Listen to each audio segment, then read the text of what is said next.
الحمد لله نحمده ونستعينه ونستغفره ونعوذ بالله من شرور أنفسنا ومن سيئات أعمالنا. من يهده الله فلا مضل له ومن يضلل فلا هادي له، وأشهد أن لا إله إلا الله وحده لا شريك له، وأشهد أن محمدا عبده ورسوله. يا أيها الذين آمنوا اتقوا الله حق تقاته ولا تموتن إلا وأنتم مسلمون.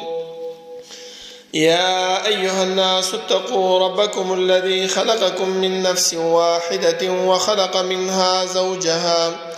وبث منهما رجالا كثيرا ونساء، واتقوا الله الذي تساءلون به والأرحام إن الله كان عليكم رقيبا. يا أيها الذين آمنوا اتقوا الله وقولوا قولا سديدا يصلح لكم أعمالكم ويغفر لكم ذنوبكم، ومن يطع الله ورسوله فقد فاز فوزا عظيما. أما بعد، فإن خير الحديث كتاب الله، وخير الهدي هدي محمد صلى الله عليه وسلم، وشر الأمور محدثاتها، وكل محدثة بدعة، وكل بدعة ضلالة، وكل ضلالة في النار. أعوذ بالله من الشيطان الرجيم. بسم الله الرحمن الرحيم. قاف والقرآن المجيد، بل عجبوا أن جاءهم منذر منهم فقال الكافرون هذا شيء عجيب، أإذا متنا وكنا ترابا ذلك رجع بعيد، قد علمنا ما تنقص الأرض منهم وعندنا كتاب حفيظ، بل كذبوا بالحق لما جاءهم فهم في أمر مريج. أفلم ينظروا إلى السماء فوقهم كيف بنيناها وزيناها وما لها من فروج، والأرض مددناها وألقينا فيها رواسي وأنبتنا فيها من كل زوج بهيج، تبصرة وذكرى لكل عبد منيب. ونزلنا من السماء ماء مباركا فأنبتنا به جنات وحب الحصيد، والنخل باسقات لها طلع نضيد، رزقا للعباد، وأحيينا به بلدة ميتا كذلك الخروج. كذبت قبلهم قوم نوح وأصحاب الرس وثمود وعاد وفرعون وإخوان لوط وأصحاب الأيكة وقوم تبع كل كذب الرسل فحق وعيد. أفعينا بالخلق الأول بل هم في لبس من خلق جديد، ولقد خلقنا الإنسان ونعلم ما توسوس به نفسه ونحن أقرب إليه من حبل الوريد، إذ يتلقى المتلقيان عن اليمين وعن الشمال قعيد. ما يلفظ من قول إلا لديه رقيب عتيد، وجاءت سكرة الموت بالحق ذلك ما كنت منه تحيد، ونفخ في الصور ذلك يوم الوعيد، وجاءت كل نفس معها سائق وشهيد. لقد كنت في غفلة من هذا فكشفنا عنك غطاءك فبصرك اليوم حديد. وقال قرينه هذا ما لدي عتيد، ألقيا في جهنم كل كفار عنيد، مناع للخير معتد مريب، الذي جعل مع الله إلها آخر فألقياه في العذاب الشديد. قال قرينه ربنا ما أطغيته ولكن كان في ضلال بعيد. قال لا تختصموا لدي وقد قدمت إليكم بالوعيد، ما يبدل القول لدي وما أنا بظلام للعبيد. يوم نقول لجهنم هل امتلأت وتقول هل من مزيد، وأزلفت الجنة للمتقين غير بعيد، هذا ما توعدون لكل أواب حفيظ. من خشي الرحمن بالغيب وجاء بقلب منيب ادخلوها بسلام ذلك يوم الخلود لهم ما يشاءون فيها ولدينا مزيد وكم أهلكنا قبلهم من قرن هم أشد منهم بطشا فنقبوا في البلاد هل من محيص إن في ذلك لذكرى لمن كان له قلب أو ألقى السمع وهو شهيد ولقد خلقنا السماوات والأرض وما بينهما في 6 أيام وما مسنا من لغوب فاصبر على ما يقولون وسبح بحمد ربك قبل طلوع الشمس وقبل الغروب ومن الليل فسبحه وأدبار السجود واستمع يوم ينادي المناد من مكان قريب يوم يسمعون الصيحة بالحق ذلك يوم الخروج إنا نحن نحيي ونميت وإلينا المصير يوم تشقق الأرض عنهم سراعا ذلك حشر علينا يسير نحن أعلم بما يقولون وما أنت عليهم بجبار فذكر بالقرآن من يخاف وعيد اللهم صل على محمد وعلى آل محمد كما صليت على إبراهيم وعلى آل إبراهيم إنك حميد مجيد اللهم بارك على محمد وعلى آل محمد كما باركت على إبراهيم وعلى آل إبراهيم إنك حميد مجيد بسم الله الرحمن الرحيم يا أيها الذين آمنوا اجتنبوا كثيرا من الظن إن بعض الظن إثم ولا تجسسوا ولا يغتب بعضكم بعضا أيحب أحدكم أن يأكل لحم أخيه ميتا فكرهتموه واتقوا الله إن الله تواب رحيم الله رب العالمين حمد و ثناء او جناب محمد رسول الله صلی الله علیه وسلم باندې درود و سلام نه بعد زما معزز و محترم الله رب العالمین مونږ چې د دنیا کې پیدا کړیو زمونږ د پیدایش مقصد هغه مهمل او عبث نو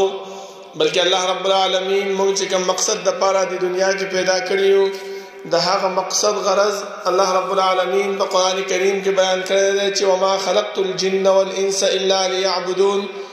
یو د الله رب العالمین بندگی دا او بل کله چې الله رب العالمین آدم علیه السلام د جنت نه دنیا ته راولېږلو نو دا خبره وته وکړه چې قل نهبطوا منها جميعا فإما يأتينكم مني هدى فمن تبع هدايا فلا خوف عليهم ولا هم يحزنون دا الله رب العالمین د طرفنا به یو قائد یو رهنما یو استاد هغه راځي او دا هغه خبره ومني دا زموږ د مقصد د دنیا ته دراتبو د دې د وجه نظم محترمو چې کله مقصد الله رب العالمین بیان کو نو دا مقصد بیانول دا صرف دا خبره نه و چې بس عبادت او بندگی نه د دنیا د ژوند تیرولو معاملات هغه هم الله رب العالمین مونږ ته بیان کړی دي لکه بار بار مونږ ته دا فرمایي چې انسان دنیا کې چې ژوند تیرې دنیا کې چې وخت تیرې نو داسې وخت او داسې ژوند تیر کا چې سبا د قیامت په ورځ باندې د الله رب العالمین مخ ته چودريږي نو سرخروي او کامیابی دانا چې الله رب العالمین تعالی تاسو کوي چې انسان دا کار دی ولې کړو دا څنګه کړو د چا په طریقه باندې کړو بیا موږ سره هیڅ قسم د جواب نه وي بیا التمون منکر کیږي د الله رب العالمین د سوال نه الله رب العالمین موږ سره کوم کرام کاتبین مقرر کړی دي فرشتو ته به وایي چې دا عمل نامه راوړه او ته وخایا چې د په دنیا کې کم عمل کړی دی او څنګه عمل کړی دی د په دنیا کې څنګه کم الفاظ د خلینو وستي دي چې هغه ښه الفاظ دي او هغه بد الفاظ دي دا ټول به الله رب العالمین د کرام کاتبین په ذریعہ باندې هغه لیکل شوی دي نظم محترمو چې کله انسان په دنیا کې وخت تیری په دنیا کې ژوندۍ تیری نو پکار هغه ته دارا چې هغه څوکي په هر مسلمان رور باندې غورا حسن زنو ساتي غورا ګمانو ساتي چې دا زما مسلمان رور دا په دې ګناه کې نه دی واقع دا په دې خبره کې نه دی واقع. لکه تاسو وګورئ د صحابه کرامو هغه حال او احوال، خو چې کله په هغې باندې د قرآن کریم هغه آیاتونه نازل کړی شول نو هغو سمدستي د هغه ګمان نه او د هغه غلطو اعمالو نه هغو ځان وروستو کړو. لکه د واقعه د افک کې تاسو وګورئ چې کله عائشه صدیقه رضی الله عنها باندې تهمت د منافقینو له طرف نه ولګېدو نو هغو څه وکړل؟ په هغې کې مستح رضی الله عنه هغه هم موجودو. ځکه انسانان دي، ګناه دې کېږي، غلطي دې کېږي، او چې کله په هغه غلطۍ کې رالل نو سمدستي د الله رب العالمین نه توبه او استغفار ویستله. ابو بکر رضی الله عنه چې کله خبر شو چې یاره مستح رضی الله عنه دا هم زما د لور په هغه بهتان کې او په هغه ګناه کې واقع شوی دی، په هغې کې ککړ شوی دی، نو هغه څه وکړل؟ سمدستي وویلې چې زه به د دې باندې چې کومه خرچه کومه، د دې ته چې کوم انفاق په ده باندې کومه، هغه به زه په ده باندې بندوم. نو الله رب العالمین قرآن کریم آیاتونه را نازل کړل چې د مسلمان دپاره دا پکار نه دي چې هغه په یو انسان باندې چې کله به خرچه کوي د الله رب العالمین د رضا دپاره او د الله رب العالمین د اجر حاصلولو دپاره او دا را پاسېږي او په یو وړه خبره باندې، په یو وړه بدګمانۍ باندې هغه د هغې هغه خرچه بند کړي. الله رب العالمین فرمایي چې ولا یأتل اولو الفضل منکم والسعة ان یؤتوا اولي القربى والمساکین والمهاجرین فی سبیل الله وليعفوا وليصفحوا. که چېرته دا انسان په دغه ګناه کې واقع هم وي نو الله فرمایي چې وليعفوا وليصفحوا، هغې ته عفو وکړئ او د هغې نه درګذري وکړئ، معافي ورته وکړئ. الا تحبون ان یغفر الله لکم، دا عفو او درګذري دا د الله رب العالمین ته ډېر محبوب عمل دی او الله رب العالمین په دې باندې خوشحالیږي. نو الله فرمایي چې الا تحبون، تاسو دا خبره خوښه نه ګڼئ چې ان یغفر الله لکم، چې الله تاسو ته بخښنه وکړي. ابو بکر رضی الله عنه ویل چې ولې نه، زه خو دا خوښ ګڼم چې الله ما ته معافي وکړي، ځکه ما ته څه پته ده. تاسو وګورئ زما محترمو صحابه کرام دي، یو عمل د رسول الله صلی الله علیه وسلم د ښودلې شوي په اعمالو باندې کوي، خو بیا هم په زړه کې دغه خبره موجود ده چې یاره الله رب العالمین به زما دا عمل قبول کړی او که نه به یې قبول کړی. نو زمونږ به څه حالات دي زما محترمو؟ هر انسان ته دا پکار دی چې په خپل ګریوان کې سوچ وکړي او دې طرف ته لاړ شي چې سبا د الله رب العالمین مخې ته ودرېږم، الله به زما نه تپوس کوي. ځکه زما محترمو د ښه ګمان لوی مستحق چې کوم دی هغه الله رب العالمین دی. ځکه انسان ته دا پکار دی چې کله انسان کم عمل کوي، کم کار چې کوي، په دې کې دا زړه کې دا راولي چې انشاءالله دا عمل به الله رب العالمین څه کوي؟ قبول کوي. زما دا دعا وکړله، ما ته د الله نه دا امید دی چې الله زما دا دعا څه کوي؟ قبول کوي. ما دا کار وکړو ځکه د ابراهیم علیه السلام او اسماعیل علیه السلام چې کله کعبه جوړه کړله نو په الله رب العالمین باندې ښه امید و، ښه ګمان و چې الله به زمونږ دا عمل قبول کړی وي. خو بیا هم زمونږ د تربیت دپاره، زمونږ د ښېګړې دپاره هغو څه وویلې چې الله ربنا تقبل منا انك انت السميع العليم. الله دا ورکوټې عمل مونږ کړی دی،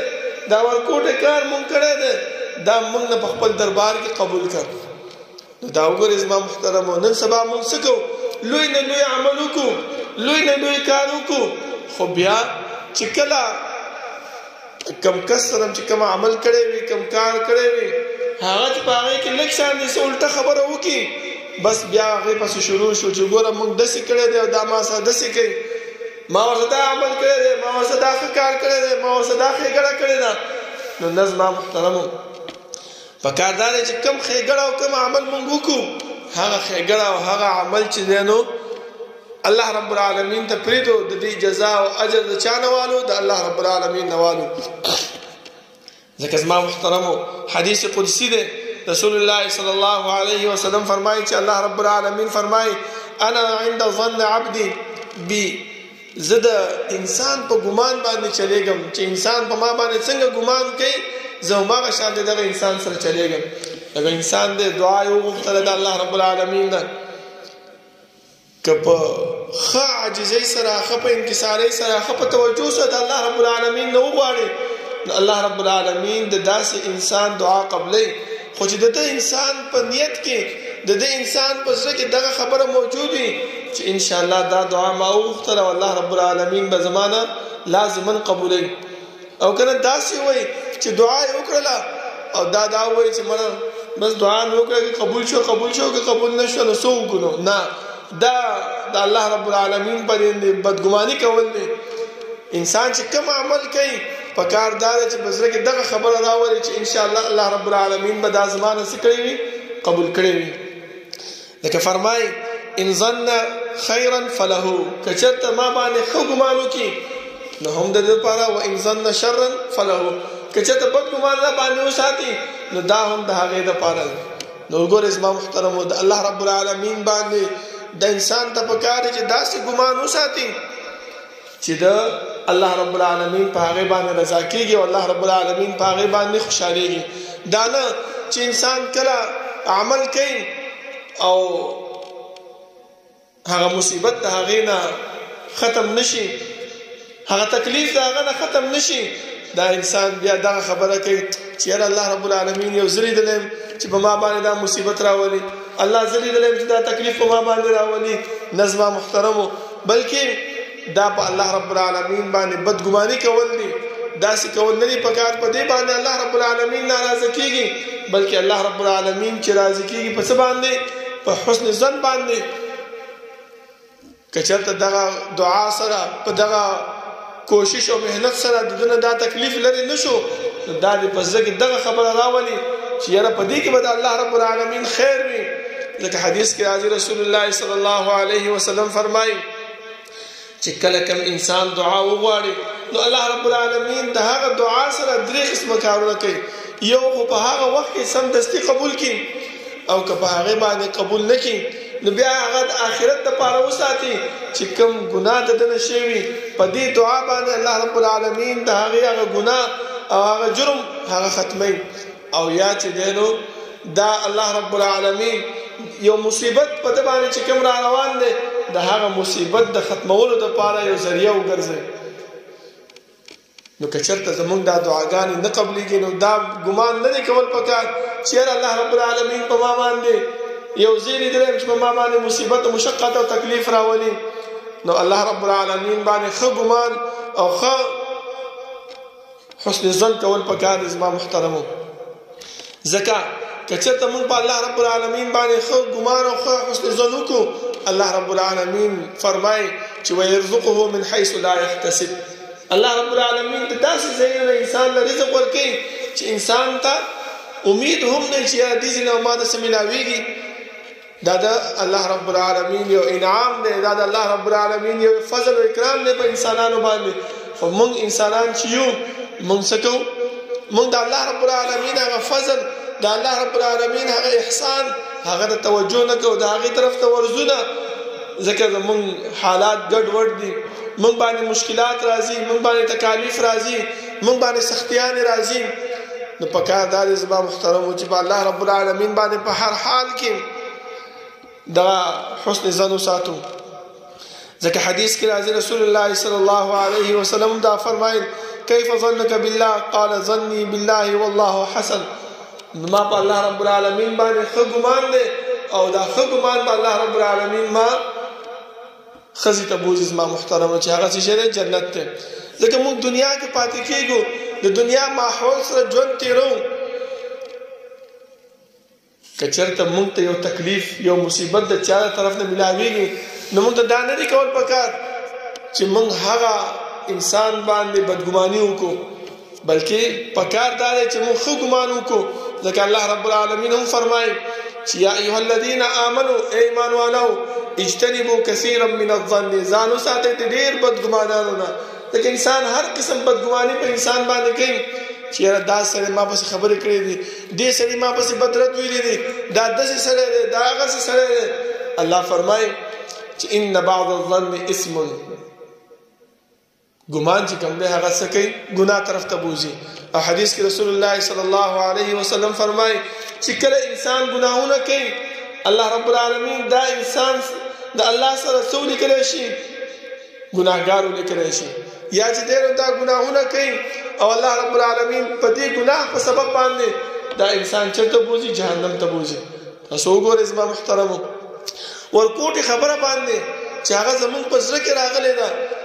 زمونږ په دل او دماغ کې راغلی ده لیکن ذریعہ کوم چې ته ګرځېږي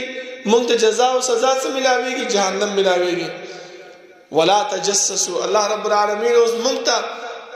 یو قسم ته تربیت راکړي یو قسم زمونږ جنت ته تلو د پاره یو لار راته ښیي چې انسان دغه اعمال په خپل ژوندۍ کې راولا یو چې ګمان مکو په چا باندې ټیک د چا تاسو چا زیاته وکړو تاسو چا داسې کار وکړو چې هغه مناسب نو خو ته په خپل ځکه کې داسې خبره راولا چې یاره د دې هم څه مجبوري به وي د دې هم څه مشکلات به وي ځکه د داسې خبره وکړه او که چېرته موږ په هغې باندې خپل بدګماني پخه کړو نو الله فرمایي چې دغه بدګماني چې شی دی ګناه طرف ته راجع کېږي. او بیا فرمایي چې ولا تجسسوا دغه بدګمانیانې په څه باندې پیدا کېږي هغه ذریعه الله رب العالمین ښیي چې دغه کارونه تاسو مه راکشئ د دې نه ځان وساتئ نو تاسو به د بدګمانۍ نه بچ شئ. هغه اولنی څه شی دی ولا تجسسوا یو بل خبرې وړل مه کوئ چې د یو انسان خبره راواله او هغه بل ته وایي چې یا دا پلاني تا پسې داسې خبره کړې ده حالانکه څه ویلي نه وي خو د دې بل انسان په زړه کې څه واچوي بدګماني واچوي چې یاره دا سړی به خامخا ما پسې د داسې خبره کړې وي حالانکه اسم نه وي شوی. الله رب العالمین د دې خبرې نه د دې کار نه موږ منع کړو چې ولا تجسسوا ولا يغتب بعضكم بعضا او غیبت مکوئ د یو کس د بل کس سره. غیبت دا دی چې امام شافعي رحمه الله ته یو کس راغی ورته یې وفرمایل چې فلاني کس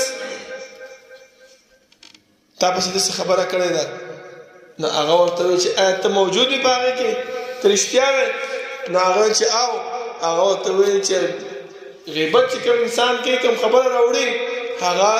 رښتینی کېدی نه شي او که چېرته ته موجود نه وي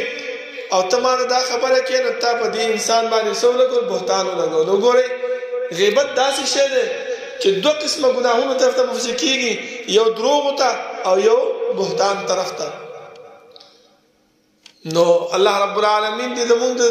زندګۍ نه دا غیبت او دا بهتان او دا خبره وړل راوړل جاسوسي دا زموږ د زندګۍ نه الله رب العالمین ختم کړي. بیا الله فرمایي چې ايحب احدكم ان ياكل لحم اخيه ميتا فكرهتموه دغه بدګماني چې شته دا بدګماني مثال الله رب العالمین ورکوي چې بدګماني په انسان باندې چې کوي د دې سره ډېر ګناهونو ته انسان مفضي کېږي او د انسان معاشره کې کمزورتیا راځي د انسان چې کوم معاشرتي چې زندگی ده په هغې کې چې کوم دی نو درار راځي هغه ختمېږي او انسان چې کوم دی نو په بل انسان باندې بدګمانه شي چې یاره دا زما ښه دوست دی دا زما ښه ملګری دی خو ده ما سره داسې وکړه نو الله فرمایي ايحب احدكم ایا یو انسان خوښ ګڼي ان یاکل لحم اخیه میتا چې د مړ ورور غوښه راوالي او هغه وخوري هېڅکله داسې نه غواړي زما محترمو هر انسان دا غواړي چې زما ورور دی ښه په عزت او په احترام سره دفن کړی شي د هغې د جنازه وشي. نو چې انسان د مرګ په حالت کې د انسان غوښه خوړل نه غواړي نو په ژوندۍ په حالت کې ولې موږ د یو انسان غیبت بل انسان ته وکړو ولې یو انسان ګمان په بل انسان باندې غلط کوو بد کوو. نو په کار دا دی زما محترمو چې په هر حال کې موږ د الله رب العالمین باندې دا امید وساتو دا ګمان وساتو چې یاره الله رب العالمین چې کوم عمل کوم کار موږ سره کوي هغه څه شی دی غوره عمل دی غوره کار دی هغه به زما د زندګۍ لپاره زما د ژوند لپاره به ښه وي ځکه الله رب العالمین دا کار ما سره کوي. حدیث کې ما تاسو مخکې بیان کړ چې الله رب العالمین فرمایي چې د انسان په ګمان باندې چلیږم که د انسان ګمان په ما باندې ښه وي نو ښه عمل ورسره کوم او که د انسان ګمان په ما باندې ښه نه وي نو هغې سره زه ښه عمل نه کوم. نو په کار دا دی زما محترمو چې موږ په خپل ګریوانونو کې سوچ وکړو او نن خپل امید او خپل ګمان په الله رب العالمین باندې غوړه کو او د خپل ژوندۍ نه بدګمانیان بچ کو او د ژوندۍ نه بدګمانیان لري کو ځکه زمونږ به ژوند هم خشي چې سبا د الله رب العالمین مخې ته ورځو او الله رب العالمین زمونږ ته تپوس کوي سوال کوي چې انسان دا کار دې کړو ولې دې کړو نو موږ به وتاو چې الله تا پیغمبر را لګلو تا هغه د قران کریم ورکړې په هغه قران کې دغه اعمال موجودو چې اجتنبوا كثيرا من الظن ولا تجسسوا ولا يغتب بعضكم بعضا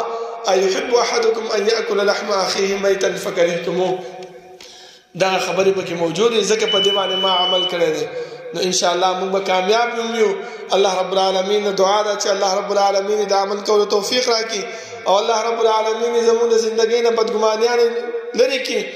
اقول قولي هذا واستغفر الله لي ولكم ولسائر المسلمين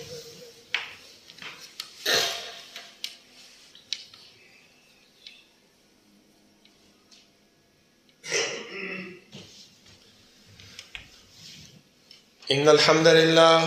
الحمد لله نحمده ونستعينه ونستغفره ونعوذ بالله من شرور أنفسنا ومن سيئات أعمالنا من يهده الله فلا مضل له ومن يضلل فلا هادي له وأشهد أن لا إله إلا الله وحده لا شريك له وأشهد أن محمدا عبده ورسوله يا أيها الذين آمنوا اتقوا الله حق تقاته ولا تموتن إلا وأنتم مسلمون يا أيها الناس اتقوا ربكم الذي خلقكم من نفس واحدة وخلق منها زوجها وبث منهما رجالا كثيرا ونساء واتقوا الله الذي تساءلون به والأرحام إن الله كان عليكم رقيبا يا أيها الذين آمنوا اتقوا الله وقولوا قولا سديدا يصلح لكم أعمالكم ويغفر لكم ذنوبكم ومن يطع الله ورسوله فقد فاز فوزا عظيما أما بعد فإن خير الحديث كتاب الله وخير الهدي هدي محمد صلى الله عليه وسلم وشر الأمور محدثاتها وكل محدثة بدعة وكل بدعة ضلالة وكل ضلالة في النار أعوذ بالله من الشيطان الرجيم يا أيها الذين آمنوا اجتنبوا كثيرا من الظن إن بعض الظن إثم زمان محترم ما پدې لوستل شوی آیات کې الله رب العالمین مونږ ته عمده خبره بیان کړې ده چې انسانانو تاسو چې په دنیا کې ژوند تیروئ نو خپل ګمانونه په الله رب العالمین باندې برابر کړئ ځکه چې په انسان چې په الله رب العالمین باندې دغه ګمان او یقین برابر شي نو چې کله کم مصیبت په باندې راځي یا یو انسان راځي او دته یو قسم ته خبرې کوي نو هغه په هغه باندې څه ګمان نه ساتي چې یاره چې ارڅنګي بیا ورستو کتلې شي په هغه سره ځکه رسول الله صلی الله علیه وسلم هم آخری وصیت دا کړو د جابر ابن عبد الله رضی الله عنه روایت ته هغه فرمایي چې د مرګ نه مخکې رسول الله صلی الله علیه وسلم دی خبرې ته وصیت کړو چې ولا يموتن احدكم الا وهو يحسن بالله الظن انسان نه مړ کیږي په داسې حالت کې چې په الله رب العالمین باندې غوړه امید او غوړه ګمان وساتي ځکه چې انسان په دنیا کې کم عمل کوي او دا امید وي چې یاره په دې لک شانتي عمل باندې الله رب العالمین ماته جنت را نصیب کړي په دې لک شانتي عمل باندې الله رب العالمین ماته مغفرت نصیب کړي نو الله رب العالمین داسې انسان نه خوشحالي کوي او داسې انسان نه رضا کیږي الله رب العالمین نه دعا ده چې رب العالمین زموږ په ژوندۍ کې خو ګمان واچي او د بد ګمانۍ نه الله رب العالمین موږ وساتي ربنا لا تزغ قلوبنا بعد إذ هديتنا وهب لنا من لدنك رحمة إنك أنت الوهاب ربنا اغفر لنا ولإخواننا الذين سبقونا بالإيمان ولا تجعل في قلوبنا غلا للذين آمنوا ربنا إنك رؤوف رحيم ربنا لا تؤاخذنا إن نسينا واخطأنا ربنا ولا تحمل علينا إصرا كما حملته على الذين من قبلنا ربنا ولا تحملنا ما لا طاقة لنا به واعف عنا واغفر لنا وارحمنا أنت مولانا فانصرنا على القوم الكافرين سوفنا برابر كنزدين